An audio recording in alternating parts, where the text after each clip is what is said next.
All right, you got me. Yeah, I love false swipe gaming videos. All right, I'll be the one to say it. Do you feel good now? Do you feel good that you figured that one out? I've been hoping I could react to false swipe gaming videos for the longest time. So when they said that I could, I'm very excited. So we're going to take a look at why items are close to everything. The Giratina theorem.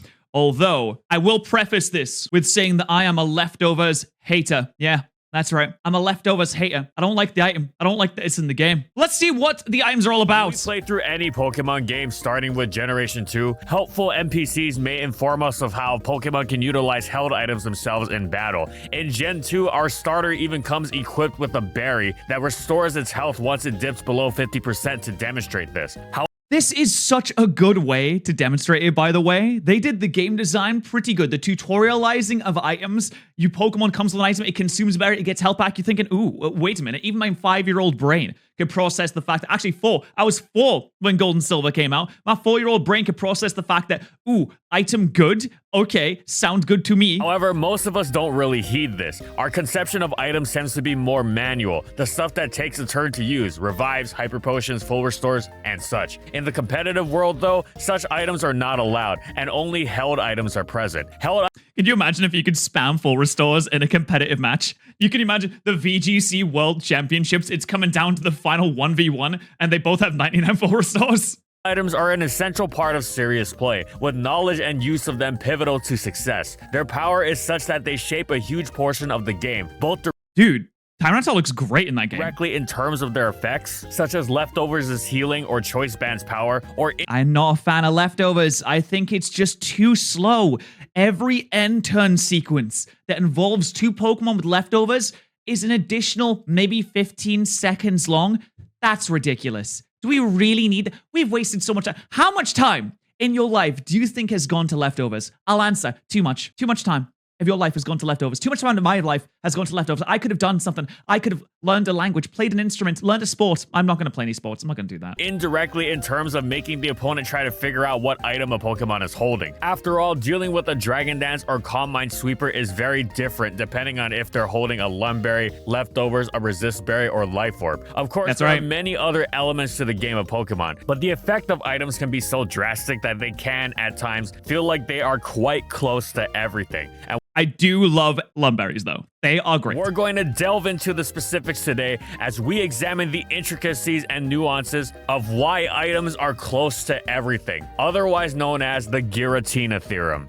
I love these types of videos. Like, they're just great. They're so interesting. They delve into the deep part.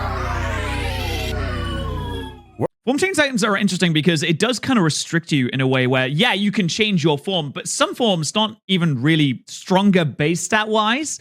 They can be stronger in certain situations and metas, but if you change a Pokemon from one form to the next, you're also using up your item. I guess you could say the same for Mega Evolutions, but that definitely does help. That's a big boost. We're going to start off apart from Mega Rayquaza, which is, of course, as we all know, absolutely ridiculous. Big with the Pokemon for whom items are actually everything. Those that have their forms changed by the item they hold, i.e. they literally do not exist without their held item. This first appeared in Generation 4 with the release of Platinum, which saw Giratina when equipped with the... Damn, that did so much more. Oh my god. I could just see the damage comparisons. That's insane. Transformed from the pure defensive wall it had been before into its far more offensively threatening levitate-bearing origin form, which... I love how he has the Giratina theme in the background too. I swear, the first time we saw that happen in Legends Arceus, the first reaction you have when Giratina changes his form in the middle of the Volo battle, spoiler alert, by the way, if you haven't played Legends Arceus yet. It's a bit late for a spoiler alert, isn't it? Yeah, thought so. This was one of my favorite parts in any Pokemon game. Or anything like that, but you can like finish this fight up, can't you? Wow, what an anticlimactic ending to Giratina. Guess Meringue was not the one to do it. Anticlimactic, he says.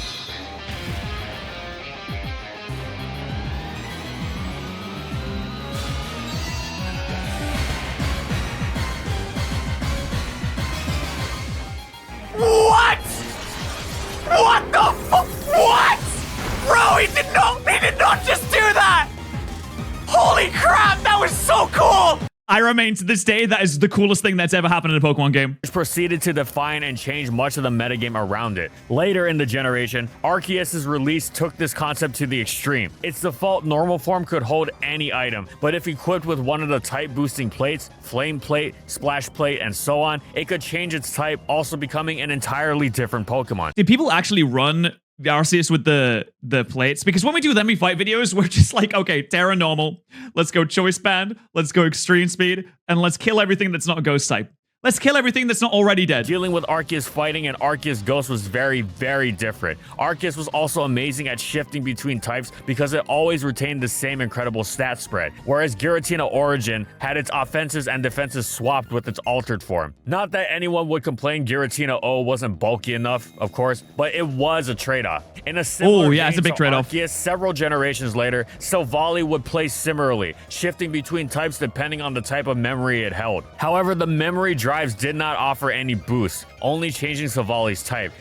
It's almost like it's a fake god. It's almost like it's trying to be what it cannot. It's not nearly as powerful or strong. It's merely imitating what it wants to be, truly. Opposed to the Grisius Orb and Arceus' plates. The Grisius Orb gave Giratina a 20% boost to both its Dragon and Ghost stabs, while the plates, of course, gave a 20% boost to the stab of whichever type Arceus would become. Which is insane. And it changes Judgment, a 120 base power move to that. That's ridiculous. To this was the occasions in Generation 7 where Arceus would change type by holding a Z crystal instead of a plate, meaning it wouldn't have boosted stab. But this was a worthwhile trade-off since it was, well, an Arceus that could use a Z move. Interestingly, the design of it's like an Arceus that can use a planet busting move. Silvally's signature move, the type shifting per Silvally's type multi-attack, may have been changed to reflect this perpetual built-in boost of Arceus's. As in Generation 7, multi-attack was only 90 base power, but in Generation 8, it was buffed to 120. Because they realized that Silvally wasn't actually that good. Attack is, of course, patterned after the original signature type shifting move, Arceus' Judgment, which came in at 100 base power. But seeing as the move changed typing if Arceus held a plate, that meant it was effectively 120 with the built-in plate boost. In a similar vein to Arceus and its Z crystals, Gen 7 also was home to Ultra Necrozma. Ultra Necrozma insane. The power creep from Pokemon games is ridiculous. Which was a particularly extreme case, as it didn't start the battle out in this form. If Necrozma Duskmane or Dawn Wings, almost always Duskmane in the competitive scene, held the special Z crystal Ultra Necrozium Z, it could transform into Ultra Necrozma mid-battle, which it's so cool that it's made of light. You see the flash of the armor beforehand, and then it just like fills with light. It's like its entire form is overtaken with the thing that it desires most. It's such a cool freaking mon. I wish we saw more of that. I really do. Utterly Did Ultra Necrozma get a movie? It should have. Insane, especially considering how radically different Ultra Necrozma was from Duskmane. At least it didn't receive passive boosts to its attacks. Nah, it just the light that burns the sky is insane. It looks like Frieza doing the death ball on Namek. In both name and power. Light that burns the sky. Finally, in terms of form changing without any boost, we have literally every Mega Pokemon, besides Rayquaza. But that's a different story. Every Mega Pokemon and their respective Megastone, they don't start the game out in their form, but instead transform on a turn chosen by the user. Usually which is cool because it gives you a little bit of variety. It lets you, say with Sharpedo, get a speed boost and then transform, so you have that speed buff. Mega Evolve as soon as possible to reap the full benefits of the Mega Evolution, as they are almost always 100% upgrades over the original, but there are some rare cases where you want to hold off on Mega Evolving. Or maybe you want to keep your flying type in. For example, Mega Charizard X is weak to Earthquake, but if you need opportunities to Dragon Dance, maybe you hold off on the Mega in order to utilize base Charizard's Earthquake immunity. That is really risky, though. The mind games there are insane because X-Control obviously has rock-type moves, too, so it could just go for a rock slide and it could just absolutely destroy the Charizard there. Similar yet different vein, both Primals, Groudon, and Kyogre need to merely hold the red or blue orb respectively to transform into these world-crushing monstrosities as soon as they enter the battle.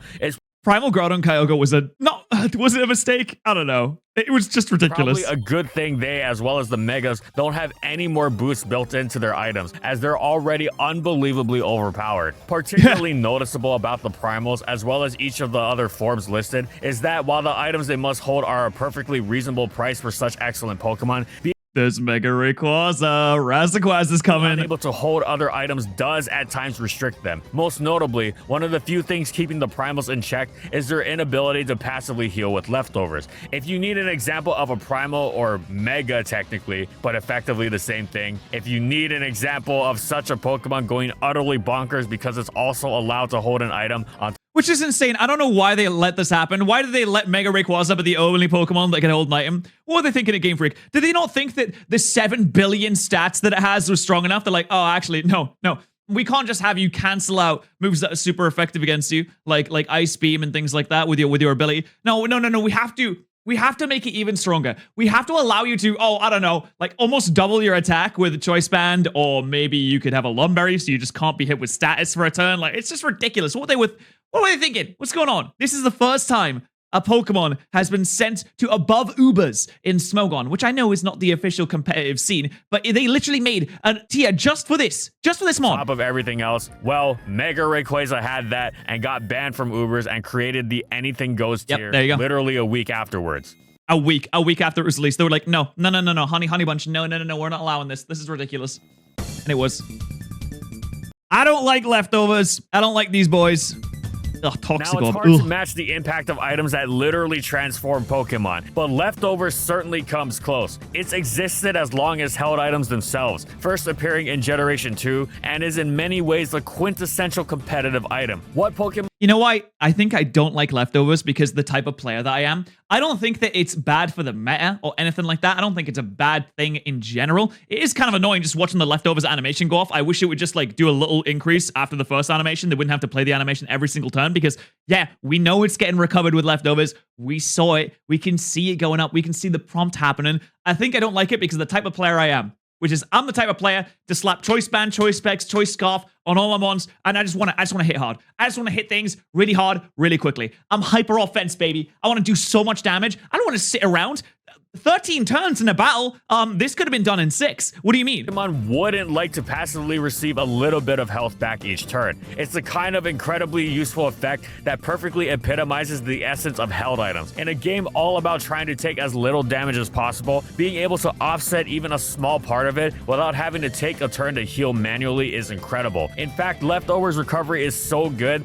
Oh, the Stealth Rocks. Oh, I see. The things hopping around are Stealth Rocks. Walls without recovery moves rely on it as their only source of healing, accentuating it with Protect. It's been a staple on Heatran ever since it was introduced. Of course, while Leftovers seems like an item purely for defensive Pokemon, the passive recovery can also be vital for offensive Pokemon as well. It can let you live hits that you usually wouldn't. Like maybe you have a Pokemon that does 50% damage to you. You have your leftovers recovery. Now you can live another one. Method for playing around certain hard-hitting offensive threats usually is to wear them down, to let them succumb to the timer of passive damage. But when that is limited, then counterplay becomes far more difficult. See, for example, Gen 3 Heracross, where it doesn't even heal with lefties thanks to the omnipresent Sandstorm. However, simply not losing health to Sand each turn makes it far more difficult to deal with, since you can... Is Sandstorm really that bad in Generation 3? No longer deal with it by clicking Protect and waiting for it to go down. There are some leftover stuff. Oh, see, the Sand would take it out in a couple turns. It's just low enough. Giratina dust doesn't do enough damage. Alternatives, of course. Black Sludge will heal Crobat is so ugly in this game. It's ridiculous. Poison types just as leftovers would, but hurt non-poison types holding it for equal damage. What's the point? Well, if you switch your poison type into a Pokemon using Trick, you are able to punish the opponent for using a move that would also punish you. That would be such a good play. Oh my god, you'd be so good if you switch in on a Trick and give the Latios or whatever it is the Black Sludge. Oh, it feels so good. There's no reason not to run Black Sludge on your poison type ones. In Generation 4, when Rotom Wash tricks a Choice Scarf onto a Blissey or Clefable, it is delighted not just for having ruined them, but also for receiving leftovers in the process. However, if it tricks and a Black Sludge bearing Roserade comes in, suddenly Rotom is losing health. The other alternative... Yeah, you can see his face is not looking very happy. Rotom Wash does not look pleased. In the other games, he's so happy, but in this one, he's so upset. Also poison-centric, coming in the form of Pokemon who hold a Toxic Orb to inflict themselves with poison to activate their Poison Heal ability. I bloody hate these. Double leftovers recovery, while also not fearing status. Gliscor and Breloom have famously used this ability to incredible effect. It's so good. Reputation as near immortal is well centered over multiple generations. While disgusting. This boy needs to see a blizzard. Breloom stands out as a vicious attacker that manages to heal in Sandstorm despite not being immune to it. And And they can set up subs and they can do spore, and it's just the worst. Rare trait, while also being a physical attacker that doesn't fear burn. Oh, look at this. It's just got so much going for it. It doesn't fear burn, but it do fear bird.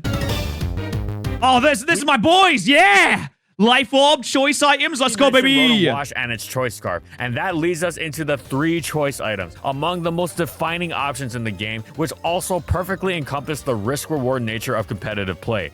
Oh yeah, I love a little risk. Receive an immediate +1 boost to attack, special attack, or speed, depending on which of choice band, specs, or scarf you choose, respectively. Running T-Tar is so funny. You will be locked into the first move you choose each time you switch in. You can lead off with a super-powered specs Draco meter from Latios or close combat from Urshifu, but you won't be able to select a different move until you switch out and come back in. But dude, who cares though? Because if you're dropping specs Dracos, you're probably gonna kill most stuff. Let's be honest. Again, with the power and opportunity that these items offer, you often won't need to. That's the push and pull, the pro and con dynamic of choice items. With immediate added power or speed, you don't require that all-important setup turn. And if you would like a refresher on how important each of every turn is, feel free to consult our video on it, the Salamence. Why turns are everything. That's such a funny title. Like, oh yeah, turns are definitely something, yeah. At least if you're facing something like Swords Dance Terrakion, you have 1 turn to potentially try and maneuver around it before it has that +2 boost. But when it's a banded variant, you have to be able to take its boosted hits immediately. In the introduction, we mentioned not knowing the opponent's item being incredibly difficult. And choice items are a superb example. Does the opponent... Oh, Blacephalon. The one time I see Blacephalon, I love Blacephalon. The one time I see it, the one time it pops up, it's just dead immediately. Does Tapu Lele have the immediate power of choice specs, or does it outspeed my Pokemon because it has choice? The Mega Latios, that's so bulky and it just dies immediately. Scarf, or is it even choice at all? And am I giving it a free Calm Mind by switching? This is not to say choice items don't have cons, of course. Being locked into a move, no matter how powerful, is going to be exploitable in one way or another. Certainly. Pokemon are going to get free. Oh my days, Celesteela. Okay, my big fat head's in the way. Look at this. That is a Psychic Terrain boosted, potentially Choice Specs boosted Psychic, and that is ridiculous damage. What? It's so low. But later in the game, when everything's damaged, it can become more of a risk to lock into. It did about the same to Magearna. Ash Greninja and give the opposing Magearna a shift gear. Then Ash Greninja having items is ridiculous too, by the way. And choice items can also help against boosting threats. Choice Scarfers are usually a go-to response to the likes of Dragon Dancers that boost their speed, for example. Yep. That's not the only way choice items can be exploited either. When I make my Then We Fight teams, I always try to have a Scarfer on my team. Just because, on the off chance, you just need something to be able to go fast at the end. And I noticed that not a lot of my friends do this. Not a lot of my friends run Choice Scarfers, and I think it's such an important item. Being able to go first is like the most important thing. You know what? Speed is everything. That's why speed is everything. Full Swipe Gaming. Have you done a one on that? Oh, okay. Well, they did. They did it 10 months ago. Okay. Yeah. All right.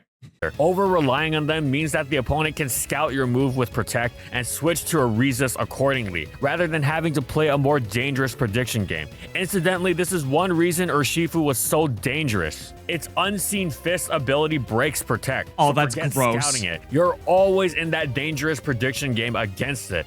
That's ridiculous. Urshifu's stats are only 550, which is 50 less than most legendaries. Also, many other boosting items out there, and have been ever since Gen 2. Magnet boosted electric type moves, charcoal boosted fire type moves, and so on. In Generation 2 and 3, these items were rare, though with some legitimate use, such as Magnet Magneton, maxing out its odds to KO especially defensive Skarmory in Gen 3, or Charcoal Magneton's going crazy! KOing Snorlax after a sunny day, with some chip damage in Gen 2. However, they were rare overall, owing to the fact that they only gave a 10% boost. In Generation 4, they were buffed. Wait, I was going to say, didn't they get buffed? They did get buffed. Boost by 20%. That's still not that great, but it's actually, to be fair, 20% boost is not that bad. Same as the place that had been introduced and saw more use, with offensive Magnet Zapdos a particularly fierce example. Generation 4 also introduced Expert Belt, which Flamethrower animation in this game looks bad. boosted super effective hits by 20%. At first, this was wielded by the seemingly king of super effective coverage, Escalivire. Electivire. But as it fell to the wayside for ineffectiveness, the item instead became seen on vicious mixed attackers like Jirachi and Tyranitar, which were among the best lures in the game. Assuming Jirachi was locked into Iron Head, would get many a Swampert Grass Knotted, or assuming Tyranitar was locked into Pursuit, would get many a Scizor Fire Blasted. Gen 4 really was intent on providing providing seemingly every type of boost imaginable, as it also introduced Wise Glasses and Muscle Band, which provided a boost to all special or physical attacks respectively, though this is balanced by the boost only being 10%. Thus, though many special attacks 10% is not a huge amount. Say, imagine you do like 50% damage, it increases to 55.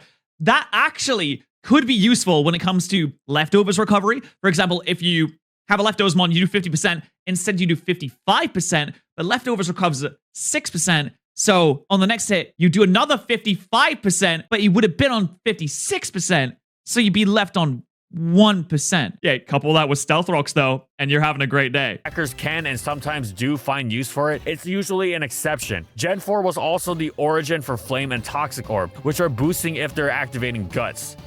I've never liked Flame Orb. I've never been able to run. I never like running Guts mons. It feels weird. It feels wrong. I don't like Pokemon that are just killing themselves slowly. I feel like a bad person. It's morally wrong to give your Pokemon Flame Orb, by the way, just so you're aware. Unless it's like a toxic boosting Gliscor, then you can give it Toxic Orb. But Flame Orb, morally wrong, because they're always going to take that damage. You're the bad person here. Toxic boost in the latter's case, lending Pokemon like Heracross, Conkeldurr, and Ursaluna a brutal level of threat, assisted by a hyper-powerful Facade. The biggest non-choice Gen 4 boosting item, though, was Life Orb. Yes, the 10% recoil can be pretty... I will say, though, I take it back. I really do like using Life Orb sometimes. I don't use Life Orb too much in my Then We Fight battles, though. I mostly go towards... I would rather be locked into a move than to hurt myself. I don't know why that is. Very strange. Is there a psychological effect going on there? Am I so scared of the future, so scared of being in pain that I choose to lock myself down a certain road without taking challenges, without taking risks, without potentially hurting myself on the way for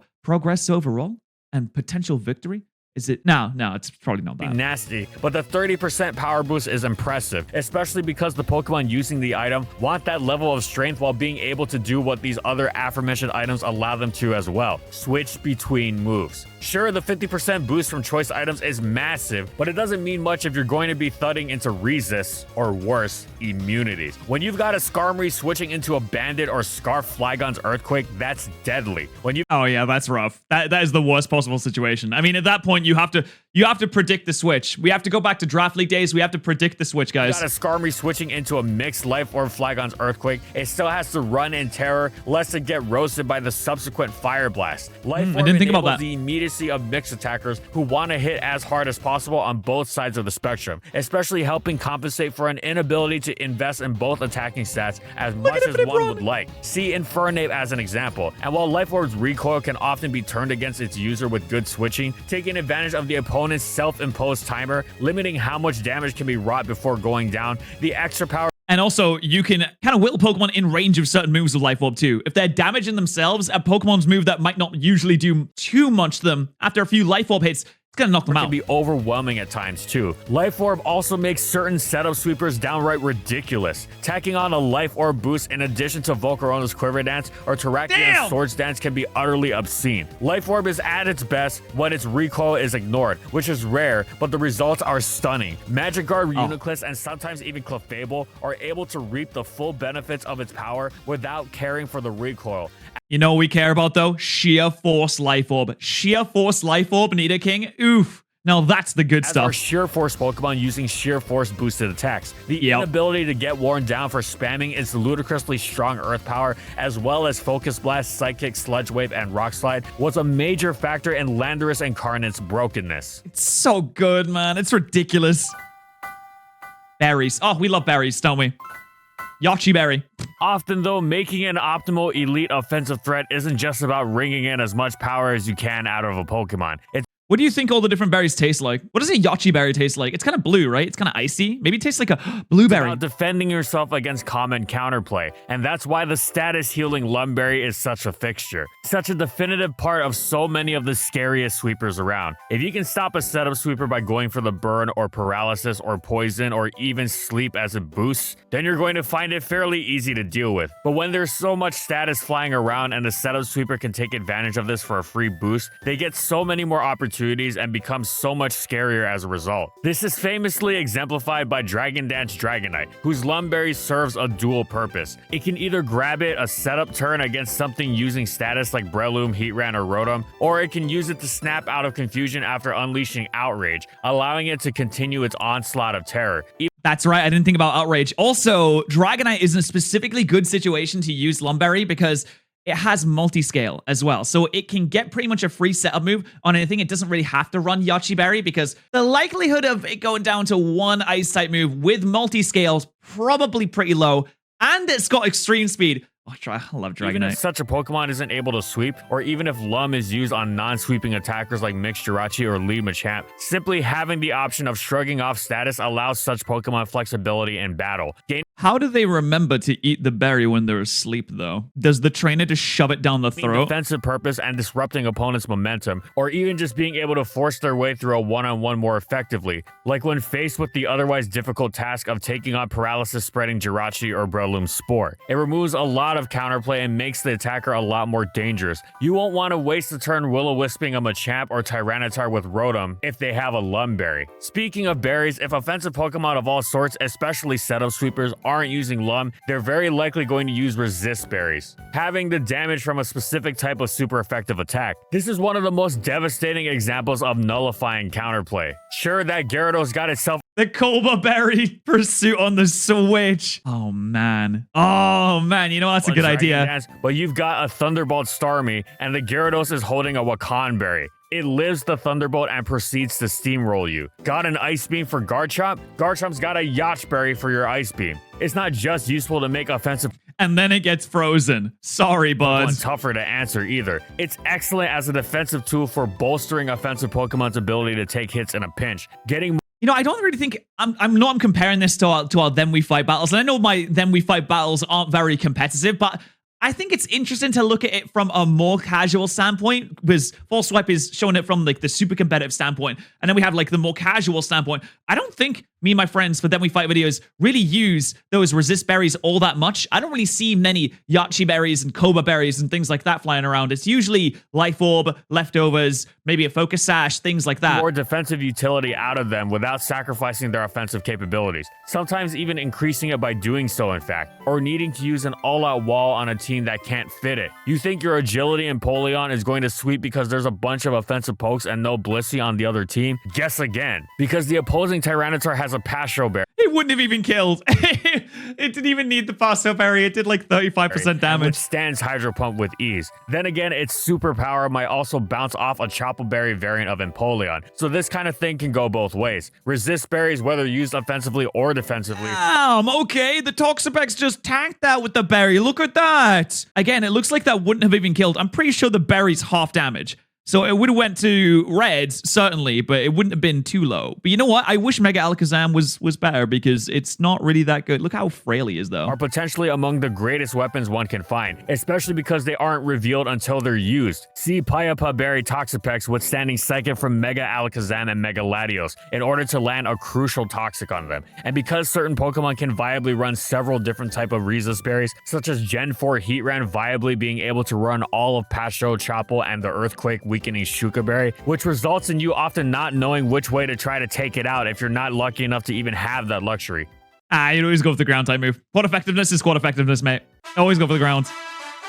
Oh, we're in Gen 8 now, baby. This is a great addition. This is a really good addition because Hazard's so over-centralizing. Everybody clicks Stealth Rock first turn in singles. Everybody clicks Stealth Rock. No one clicks Stealth Rock in VGC. Everybody clicks Stealth Rock in singles. Played a common tactics. We now come to a controversial item, the Hazard ignoring heavy-duty boots. Now, I think this is a good item. I think it's nice to have counterplay to a very, very, very commonly used move. At first theorized to be a haven for Pokemon who'd otherwise be heavily hindered by the similarly controversial Stealth Rock, and boy did it ever wind up doing that, most famously resulting in Cinderace getting banned from Gen 8 twice. Boots wound up being fixtures on more than just Rock's weak Pokemon. When unencumbered by constant pressure from hazards, even Rock's neutral Pokemon like Tapu Koko were elevated to enormous levels of longevity, allowing them to batter away at the opponent over and over. And speaking of longevity, there was nary a more complained about combination than that of Boots and Regenerator, which resulted in Pokemon like Slowking becoming seemingly unkillable. Since that does sound really annoying, actually. Such riskless ease. The controversy arose from how difficult it was to punish such terrifying Pokemon from switching in, especially the likes of Volcarona. Boots' effect was so powerful and widespread, they effectively displaced leftovers as the de facto item on defensive Pokemon. But it's nice to have more options, Being isn't able it? to withstand hazard pressure, players argued, contributed more to longevity and being able to take big hits than passive recovery, which Yeah, would they're probably mostly right. just be trying and failing to minimize the damage taken from hazards. Boots But at least when it comes to like those defensive Pokemon, in Generation 9, they took Toxic away from like pretty much every single Pokemon, which I think is a good thing because it means that you can't just have a Pokemon that sits there, takes no damage from anything, and just spams Toxic and heals itself until you die. That's not a fun way to play. I want to kill things in one turn. were a perfect choice for any kind of Pokemon, offensive or defensive, because you knew they'd always be useful, not just for rocks, mind you, but for spikes as well. Here's how insane Boots' effect on the game was. So many teams were running Boots on so many Pokemon that it suddenly became reasonable to not run Stealth Rock on your team at all. This is utterly ludicrous considering how essential the move was from Gens 4 through 7. But isn't that a good thing, though? Like, isn't it a good thing that the meta has changed a little bit and not everybody just clicks Stealth Rocks at the start of every fight because it's the best thing that you can do? I think so. I'm sick of Stealth Rocks. Finally, we have an ode to insane boosting items which did not last. Z Crystals and Gems. Z Crystals weren't inherently offensive boosters. I forgot about as they Gems. could be used on a decent variety of non-attacking What does Z moves, Heal Bell do? as Z Heal Bell healed its user's HP in addition to its usual effect. Z Celebrate boosted all stats by 1. And there was even a tournament battle where Rockium Z Landorus used Z Stealth Rock to boost its defense and win the game. But by and large, Z moves were used to take offensive moves. My favorite Z move was Z Mirror move that you could use on Tapu Koko because Z Mirror move would give you a +2 attack boost and steal the last move that was used by the enemy and use that as a Z move. So you get a free Z move that your enemy just used and you get a +2 attack boost before you use the Z move, which is it's such a fun combo. I tried to draft it in a draft league, like a proper competitive format, and I didn't do very well because I'm not very good at the game. But it was fun, though. And turned them into outrageous explosions of power. In addition to their enormous strength, Z-moves also removed any chance to miss, and even dealt 25% of their would-be damage output if mistimed and hitting into a protect. The examples were endless, from Infernal Overdrive Heatran, to Breakneck Blitz Kartana, to All-Out Pummeling Tapu Bulu, to Twinkle Tackle Magearna, to Hydro Vortex Manaphy, to devastating Drake Garchomp. It just keeps going. Powerful Z-moves. What? That just murdered a Chansey? I know it's raining, but come on. Ruled over Gen 7 OU, both through sheer strength and through not knowing which Pokemon would even have the Z Crystal, or even which Z Crystal it would use. Teams regularly stacked multiple viable Z users, and even if you narrowed it down to say Heatran, you still didn't know if it'd be Firium or Grassium or Steelium, each of which could really ruin your switch-in if you got it wrong. Z moves didn't last past Gen 7. Thank God they didn't last past Gen 7, honestly. You know what? I was not sad to see the back end of Z moves. I kind of think Dynamax was cool visually, maybe bad for competitive because no one liked Dynamax apparently. Everyone was complaining about Dynamax, but people like Terra. People like Terra a lot. Similar in this vein to Gems, which, barring normal Gem, were removed from the game after Gen 5. Gems were particularly brutal because they were just about identical in effect to Z moves, but while Z moves were limited to 1 per team, there was no limit to how many Gems you could stack. Plus, to really rub salt in the wound, using Protect on a Gem boosted attack would not waste the Gem. Oh, that's fucked up. Were generally unwallable when stacking the likes of Bug Gem Volcarona, Dragon Gem Dragon. It really boosted that much? I thought it was like a 50% boost. I didn't think it boosted that much. Fighting or Grass Gem Breloom or Ice Gem Cloyster. The latter two were particularly brutal because gems powered up every hit or their multi-hit moves, like Bullet Seed and Icicle Spear respectively. Funnily enough, gems were not fully appreciated in their time. Sure, you had major threats like Flying Gem Acrobatics Gliscor and Grass Gem HP Grass Heatran, but gems themselves weren't dominating the meta. However, after the power of Z moves was fully revealed, players looked at gems with a new eye and began spamming the daylights out of them. Normal Gem Quick Attack just destroyed a Thundurus. Okay, that's really funny. I can't believe the matches do that. The metagame into complete chaos as teams couldn't handle the barrage of overwhelming power being thrown at them, resulting in, you know what? I want them to come back now. This seems so fun. gems doing what Z moves couldn't and getting banned. God, I want them to come back. A couple miscellaneous I don't. I just want to try them and then we fight. Oh, I just want to try them out. items, which have had enormous impacts on the game as well. When Focus Sash was released in Generation 4, everyone freaked out at the prospect of a Pokemon being able to live any hit at full health. In fact, it's what prompted Stealth Rock to start being used as much as it was. And yeah, Break Sash. enough, Focus Sash became the standard option on lead Pokemon to ensure They would make sure that you get your stealth rocks up.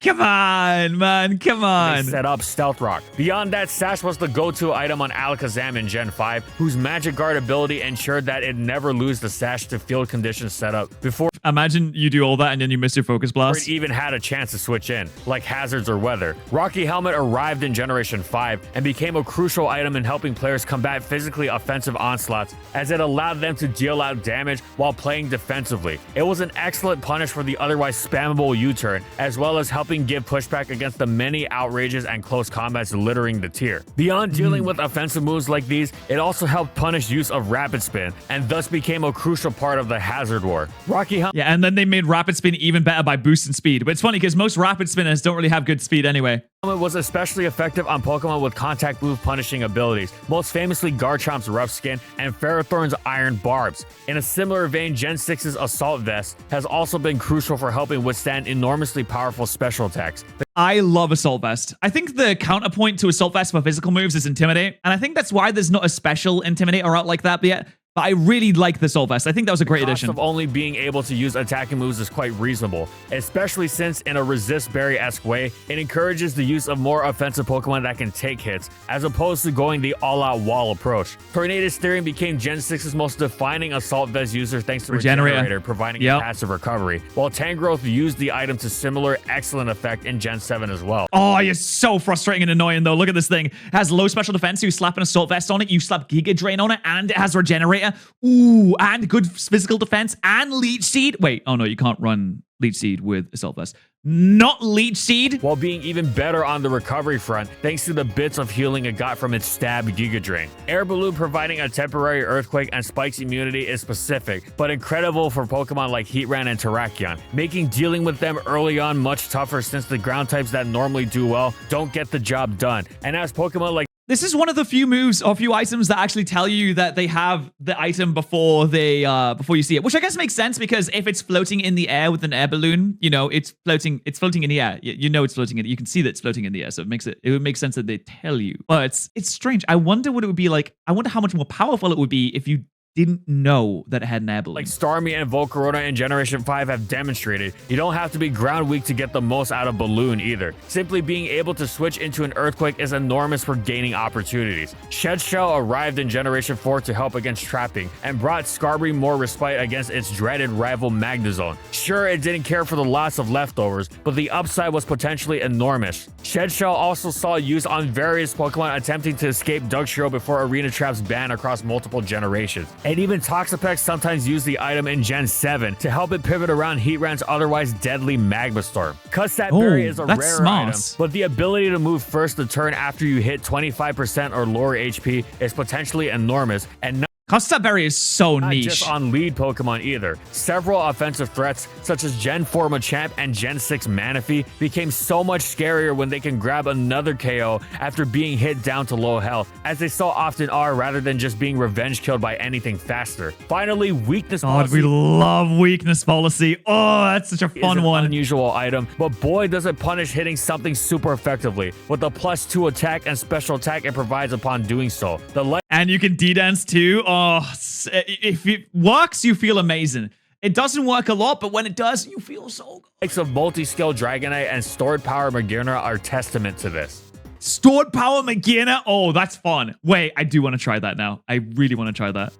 And that's it. Of course, there are many, many other competitive items. Hey, that was a fantastic video. Look at all these wonderful patrons. Look at all these wonderful patrons to support 4Swipe Gaming. It's fantastic. Their channel is amazing. You should be subscribed. If you're not, then I don't know what you're doing. You can always join their Patreon for free. Or you can join their Patreon for free. You're going to get the gold tier for $4. And if you want to see more of my dumb face, you can always subscribe here as well.